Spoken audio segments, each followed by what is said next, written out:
So after the trade last year, did you have much of a chance to interact with the team or watch them? And if you did, what did you sort of glean from that in that limited amount of time? Sorry, mate, what was that? Last year after the trade, yeah. How much time did you get to actually interact with the team and sort of watch them and see what they were doing, knowing what's coming this year? Yeah, I popped in a couple of times after the trade, but I was doing my rehab process just away from the team, so I was still watching all the games and all that. Yeah, again, it's just like young team, new system, there's a lot of new pieces, you know, so I don't know, it's all good. There's a lot of potential, and I think you guys can see that. Obviously there's a lot of potential for individual players, but also as an organization, you know, really good chance. In terms of coming back after missing a full season, where do you feel you are now in terms of coming back and readiness to play? Yeah, readiness to play. I mean, it's unrestricted, which is good. I just have to be smart with like gameplay and stuff, because it's a 2-year process for any, like even an ACL injury and stuff like this. It's a 2-year process, but it doesn't mean you can't play. It just means you have to, you know, just be careful going into it, you know. Stephen, how hard has it been to miss as much time as you've missed the last couple of mate. years? Yeah. How hard has it been to miss as much time as you've missed the last couple of years? How hard? Like what? Like emotionally, or? Yeah. Yeah, it sucks. Feels bad, dude. Yeah, it feels bad. But it's okay. It's just one of those joints, bro. It happens, and yeah, you kind of just got to rewire your brain a little bit. Because typically, like, you play, there's like a performance indicator, like you win or lose. You know, you get that sort of system, but you kind of have to redo it and focus on the small wins, especially with the rehab process. Like, you have to, small wins, bro. You have to really, like, reel it back in. Yeah.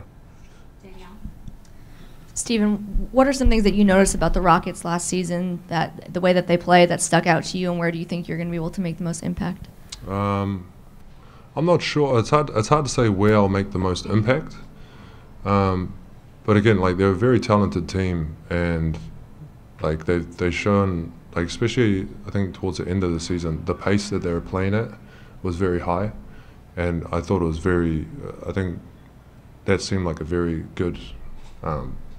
Good pace to play as opposed to like a slower play style, you know. So that looked good, I think. But yeah, my impact is, I don't know. I just don't have enough information right now. Played a little bit like pickup games, but it's very different from an actual structured environment and trying to pick in the spots. I'll still have to like figure all that stuff out coming up. So you could ask the question to me in like maybe a month. I have a way better answer for you. Hey, Stephen. You played with some really elite guards previously in your career, Russell Westbrook, John Morant. Do you see any similarities in how they play the game to a guy like Jaylen Green, and how do you think your skill set on the court can kind of help him the same way you help those guys? Yeah, you'll make comparisons between previous guards, like good guys, like superstar guards type thing, and him. Yeah, I mean, it's each of them, because even Ja and Russ is very different how they play, very, very different. To the eye, maybe like the general public, it's probably not, because a lot of it's highlighted through like the athleticism, like, oh, like they jump high, and then that's pretty much it, you know. How they approach the game, their body language, how they come off like screen, say like this, very, very different, you know, different pace, different setups and all that. So each player is very different. I have to figure that out with Jaylen, you know, and see what that is. For any other guards, you know, it's not just like Russ and Nick. Any guards that I work with, I have to figure out what's the best way that I could put them, like how can I help them the best, right? Because that's what the play requires, you know. So we'll figure all that stuff out, but yeah, just hit some dudes, I guess, bro, on the screens. Stephen, you played against a lot of great bigs over your decade or so in the league. What stands out to you about Alperen Sengun, and how good can he potentially be? Yeah, very good. He's got a very good feel for the game. Yeah, I mean, he could score many different ways, which is good. And what's good about him is that like his body language is very unorthodox. So it's hard to, you know, you can get patterns when you play enough. You notice patterns between player and player. What's accessible to them in different shapes.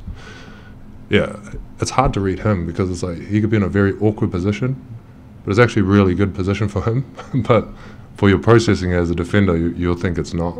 you know, if that makes sense. So yeah, he's got a lot of good tools, mate, and yeah, he's definitely hungry, which is good. Yeah.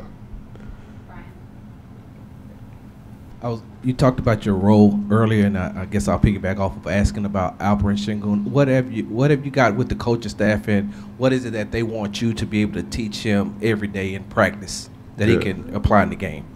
Yeah, we haven't talked about any of that stuff yet, bro. You know, it's still very new. I'm finishing my rehab joint now. You know what I mean? Like just coming from where I was doing rehab. So yeah, all those stuff will get ironed out over this next week.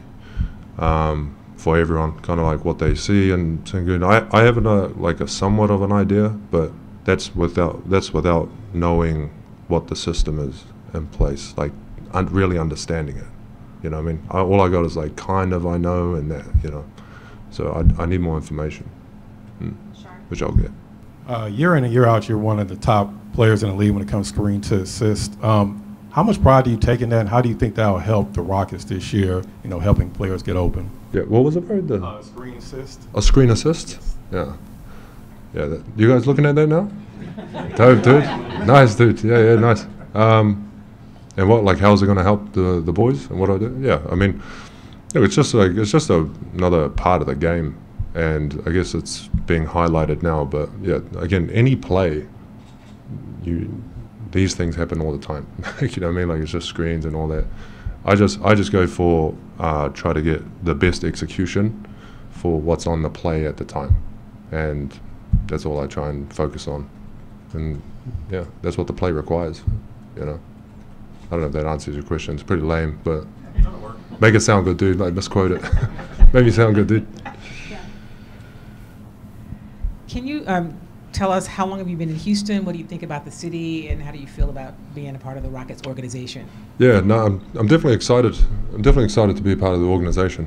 Again, like the potential for like going all the way, winning a championship, all the ingredients, and not even just the ingredients, the push behind it, the support behind it, is like all this stuff is really exciting to be a part of. The city itself, I haven't done too much exploring. The other week I went to Memorial Park. That's dope. So that's going to be my new stomping grounds. It's a nice place. But yeah, I still got to figure the city out itself. And I guess this is the first introduction to the fans and all that sort of stuff. So yeah, should be good. Last question, Jackson. What's it like being teammates with Dillon again? Is some of the old chemistry still there between you two? Bro. It's not good. It's not good, dude. Not good. I was like, damn, why is this guy here? He's a good lad, man. He's a good lad. Obviously, like really good dude off court, unbelievable teammate, and just like a dog on the court. All the personas. But yeah, super good dude. It's just good to see a familiar face, especially with me and him. We had really good chemistry playing in Memphis together, especially with problem solving in game, which was important. So you don't have to burn timeouts and stuff like this. We were able to problem solve a lot of the stuff, or troubleshoot, I should say. Yeah, during real time, which is amazing, dude. So our relationship is good, not just off the court, but professionally as well. You need both. Well, you actually need the professional one. Off court one is just, that's another thumbs up. Thank you. Yeah. All good. Thank you. Did you want this water or no?